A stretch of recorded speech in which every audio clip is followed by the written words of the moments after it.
Welcome everyone to the L7C Podcast Superhero Edition. Today we are going to be talking about Spider-Man Brand New Day that came out this past weekend. We're recording on the Sunday of opening weekend. We have the captain with us, Mr. Byron Mitchell. How are you doing today, sir? Hey, I'm fantastic. It's been a great weekend. Ready to talk some Spider-Man. Yep, we had the little thing where the crew had a whole bunch of content coming out over the week because we were going to be gone for the weekend. And by the time you're listening to this, we're back. And we got a whole bunch of podcasts lined up for you this first week of August. But Byron, man, let's just get right into it. Your thoughts on Spider-Man, what you like, what you didn't like. There's going to be some spoiler talk a little bit. Just take it away. Man, I thought the movie was very well done.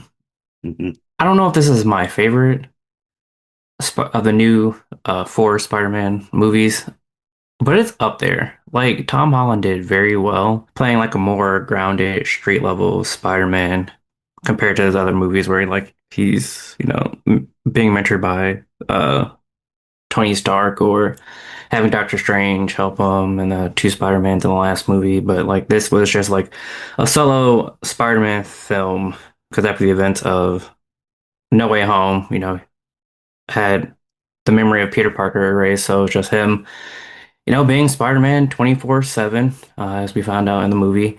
Um, it starts off with like a 4-year time skip where like Ned and MJ are going through college and then they graduate. You can see like a just Peter Parker fighting different villains like Scorpion. We did see our guy Marvin Jones Jr. as Tombstone finally. It's just a short little cameo. I did want more out of that, but maybe in future films, maybe we'll get a full fleshed out Tombstone story. But that was fun. But yeah, just a more grounded street level Spider-Man, which you haven't seen in the last three movies. But it was very well done. And then, spoiler, Sadie Sink is Jean Grey. We did find that out in the movie. A telepath, able to jump through people's minds and control them. Basically, it was like a revenge plot for Jean Grey because her sister did get captured by the head of the um, what is that department called? Damage Damage control. control. um, because he wanted to use her powers for good. Like that was his motto. Like, oh, we're gonna use people's powers for good before they end up bad. So her revenge plot was just trying to find her sister. Sadie Sink did very well as Jean Grey. Excited to see what she does in the future for the X-Men movies that are about to come for the MCU. But overall, very, very good movie. I enjoyed all of it. We even got a cameo from Florence Pugh as Yelena Belova. Was not expecting that. She did was funny and like her office is basically a bathhouse. Which brings up a point, like the whole small potatoes versus big Yep. potatoes. That I don't know. Like if your Savage Hulk is unleashed, that's kind of a big deal. Or when Jean Grey goes crazy at the end, where she freezes like I think uh Punisher said it was like a 10-mile radius or something. That's kind of a big potatoes thing you should probably worry about. It's it's kind of funny because outside of Sentry, who on your team could beat either of them? Right. Like Hulk would kill your entire team. yeah, especially Savage Hulk. Not Yep. Professor Hulk. We're talking about OG Savage Hulk. Mark Ruffalo trying to control his anger as Bruce Banner. He would kill your whole team.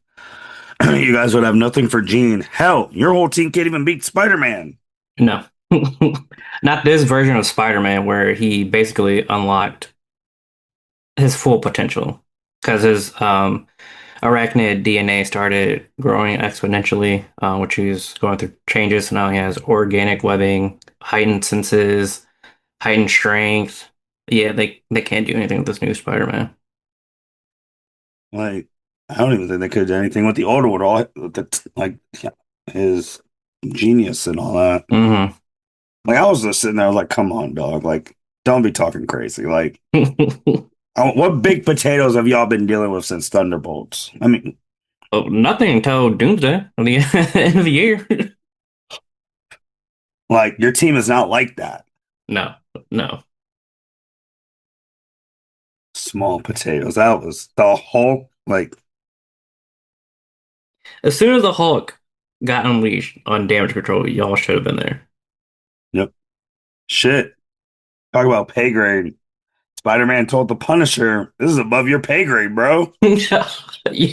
It was above Frank's pay grade. I Like, did this is like the tough. relationship that Punisher and Spider-Man had because we find out that the reason they're so buddy buddy is because Spider-Man saved them in Staten Island.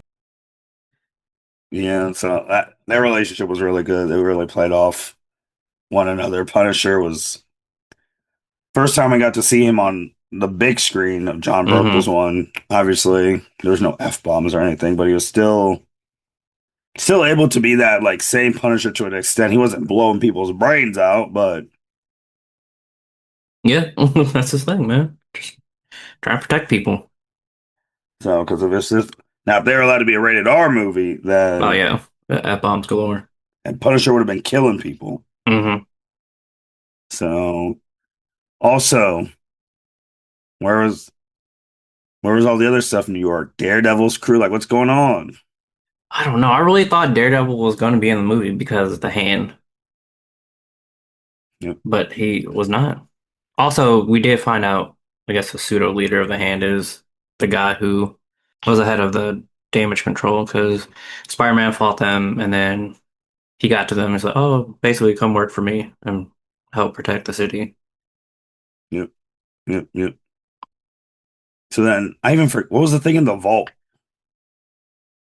I don't know. It never was discussed of what was in the vault because she was looking for VMAX because that's what her telepathic sister saw right before she passed away. So she thought it was in the vault, but I don't really think anything was in the vault.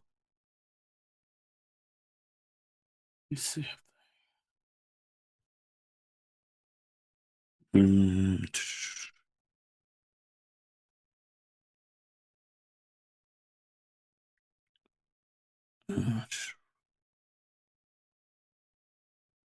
Oh, and then if you want to talk about it, even though memory's fully released, MJ saw the letter. She saw the letter. Oh my God, that scene was so heartbreaking. Ah, man, what a emotional scene between MJ and Spider-Man after she read the letter. Because he came back from basically quelling Savage Hulk. He's like, "Oh yeah, we did it. We got Jean Grey. Hulk is down." She's like, "Did you mean to leave this?" He's like, "Oh, oh man." I know people have been talking about that scene on Twitter. Basically, her saying, "I don't love you because I don't know you," which we knew because she had her memories of Peter Parker erased. Like, man,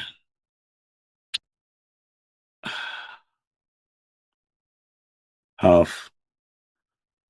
Do you think, like, when Ned said Peter, then he was like, Peter, do you think he remembered because of the handshake, or you just think it was just he realized, like, oh, MJ accidentally said Spider-Man's name was Peter? Yeah, I think it's a combination of a lot of things. So I think the handshake helped, but I think when Jean Grey like frees them at the end of the movie, she may have like repaired some of the memories that they had Hmm. because that's one of her powers.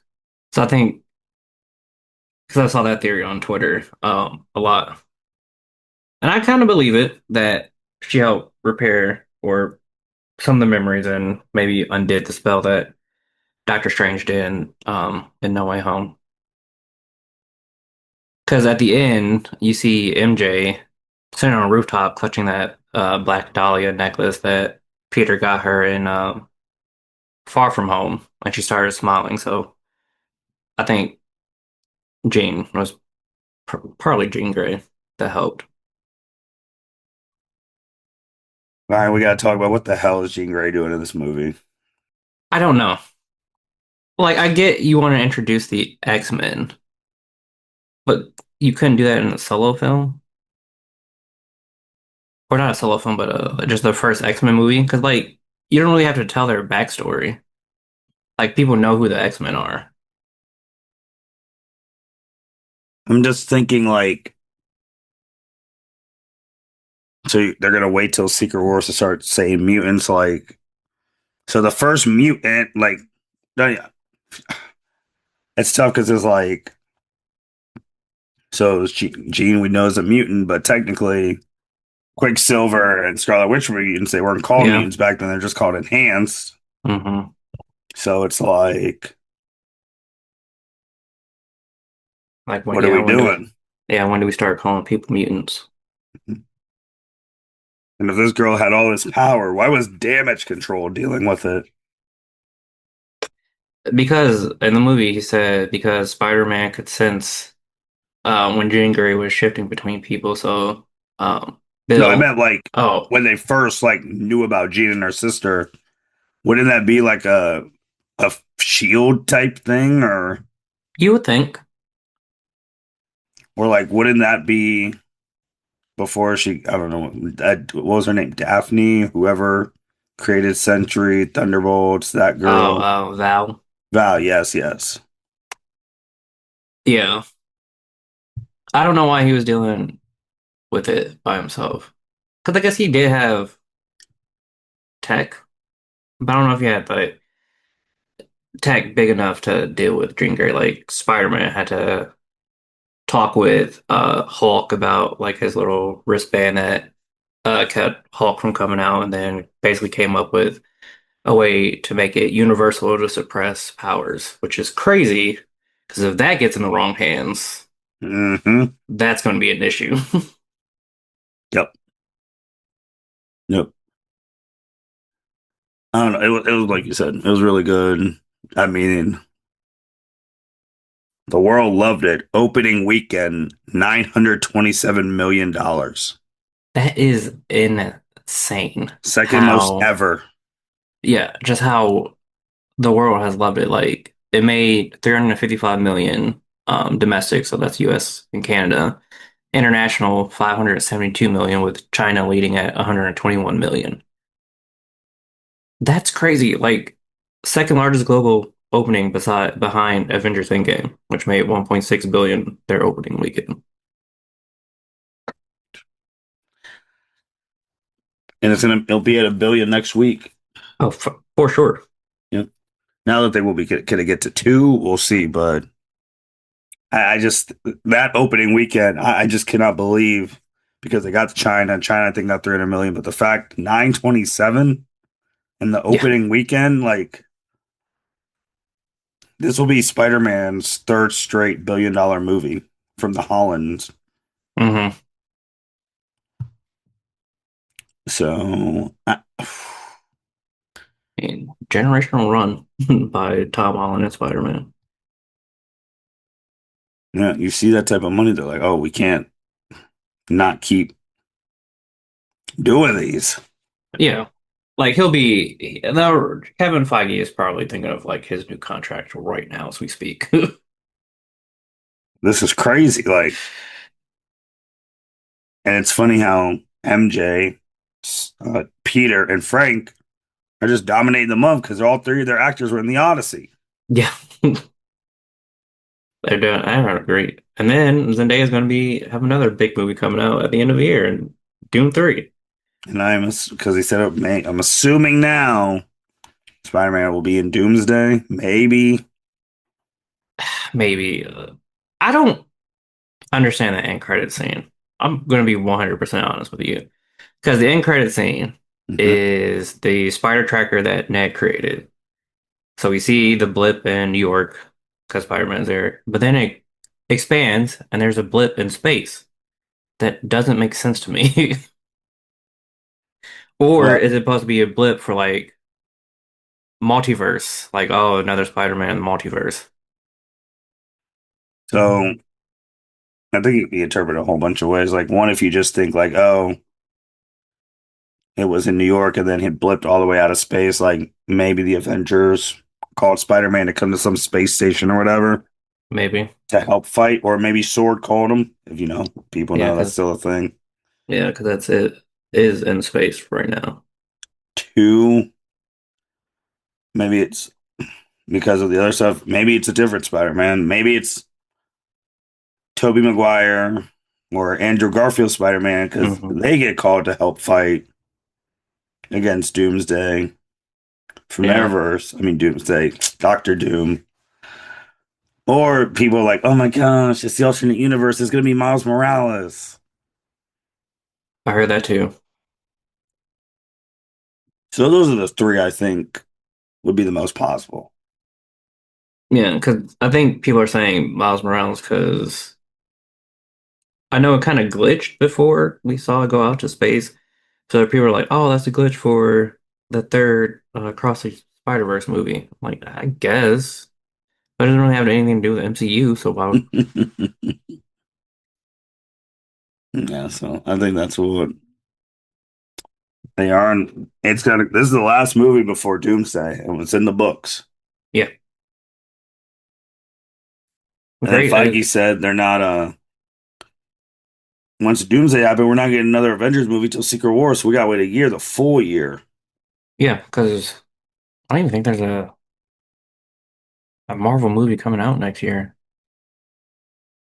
for the MCU. I think rumored that we're finally going to get Across the Spider-Verse in 2027, 27, yep.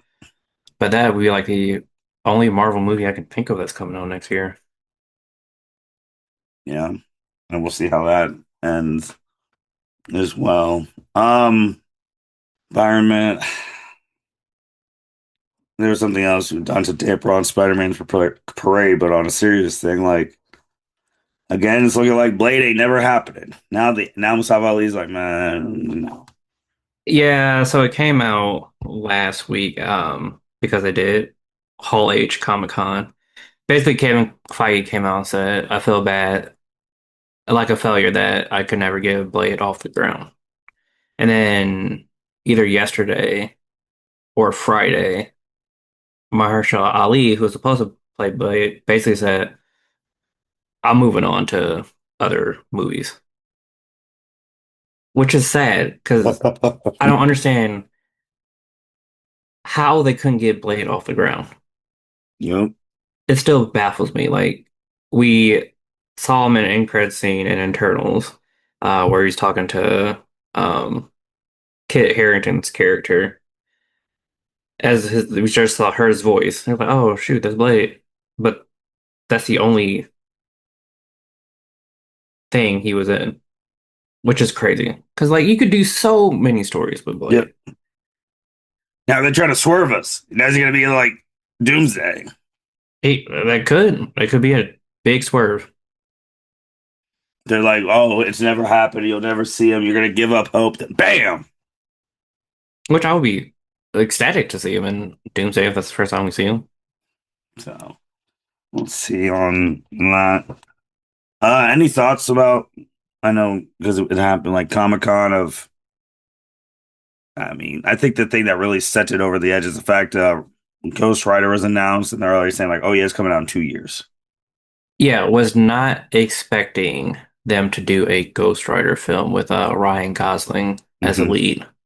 Yep. Like there are rumors leading up to it, like, oh Ryan, I was like, Ryan Gosling as Ghost Rider, whatever.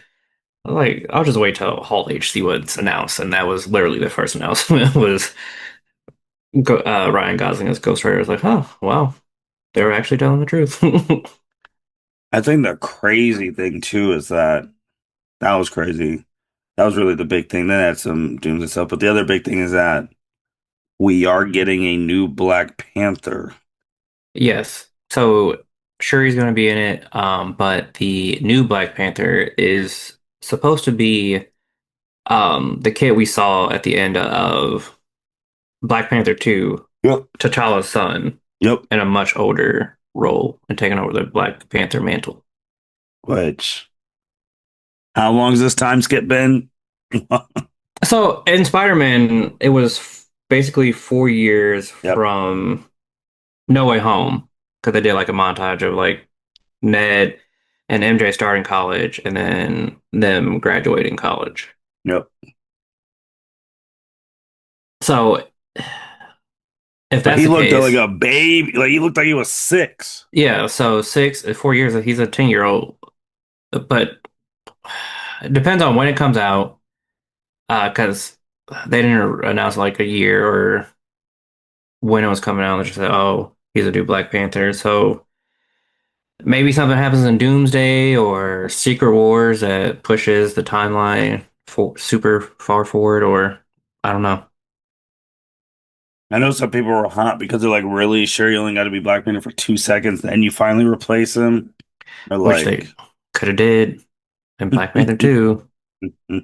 They, it's just Marvel is so funny because they didn't replace Black Panther. They just said, "Hey, he died of a heart disease or whatever," and that Shuri couldn't save him. They didn't replace Kang, which would have been the easiest thing to do. yep. But the only character they replaced was Thunderbolt Thaddeus Ross. Yep. Okay. That's Also, good. they also replaced War Machine because um, Terrence Howard was the first uh, James Rhodes, and Yep. then got replaced with Don Cheadle. Yep. Um, So it's just funny what oh, they Red choose Skull is to a different recast. person too. Yeah, yeah, Red Skull, they recast him too. So it's just funny what they decide to recast and what they don't. We'll have to wait and see because, like, I don't know what that plot's gonna be. No, no idea. Like, post Doomsday world or ever going. Seeing the trailer in the movie theater was different. Yes. Like, oof, man, that was just crazy. But also you talked about the relationship between Frank and Peter. I like the relationship between Peter and the police commissioner or whatever. Yeah. So I think that was good. Yeah, she's basically telling him, "Hey, man, you probably should slow down." And then when he went crazy on Scorpion, because like his arachnid DNA was growing during Mhm. the fight because of stress and whatever. And she's like, "Hey, man, you do that again, I can't protect you." He almost killed it. Yeah, almost killed that cop. Yeah. She's like, What, "Get it together." So what, then that's when he talked to Hulk to basically create the universal thing that suppresses arachnid DNA and just make them normal again. yep. Oof. Messy. Yeah. But we're here, man. Now it's really just a countdown to Doomsday. Since we're not getting any other movies, hopefully they drop some like different real trailers and that's like a 30-second thing so we could be like, oh, Yeah, because okay. we got those four teasers. Finally got an official trailer before Hall H. Yep. Um, yeah, I think we'll probably get what is today? August 2nd. Movie comes out in December. We might get like a second trailer September, October, maybe. Byron, anything else? No, I would definitely think you should go see Spider-Man Brand New Mm. Day if you haven't. Great fight scenes, great story. Tom Holland does phenomenal. Like everyone does phenomenal, but just special shout out to Tom Holland for like playing just a real grounded street level Spider-Man. Because I heard a rumor that the original stories was supposed to bring back Tobey Maguire and Andrew Garfield, and they were gonna Yep. fight like Venom symbiotes or whatever. But then Tom That Holland did pushed. not happen. No, Tom Holland pushed back. He's like, "Yeah, I think we just need to do it like a real grounded story." So shout out to him for fighting back against that original script, if that's was true. All right. All right. Oof. That would have been ugly. Yeah, But, shoot. I mean, I think that about wraps. We just gotta wait now. yeah. because like no more movies. Again, we'll have a couple TV shows. We'll have Vision Quest coming in October 14th. We'll have Your Friendly Neighborhood Spider-Man somewhere in late 2026. I haven't announced the release date, but they said it's happening this year. And then again, X-Men 97 season 2 is currently going on. Check out all that stuff. Like Byron already said, check out Spider-Man. Really great. It'll get you ready. Or it might make you more anxious. Like, come on, I gotta get to Doomsday in December. Yeah, I'm a little anxious. Like that's I think that's the main goal. Get to Doomsday. But with that being said, thank you for everyone for listening to L7C Podcast. Make sure you like, comment, subscribe wherever you listen to. Again, check out Spider-Man. Let us know what you thought in the comments, anywhere, tweets, whatever. What you guys think. Some people are hailing this. Greatest Spider-Man movie ever. You have that few lower things. I'll say it's mid. Over 900 million. First weekend is different. That's insane motion. Yes. So I'm gonna just leave y'all again with that number. $927 million opening weekend box office projection. Spider-Man. With that being said, L7C Podcast signing out. Thank you for listening to this episode of the L7C Podcast. Be sure to like, rate, review, and subscribe to the channel. Follow us on all social media platforms, and we'll be talking to you guys soon. Take care.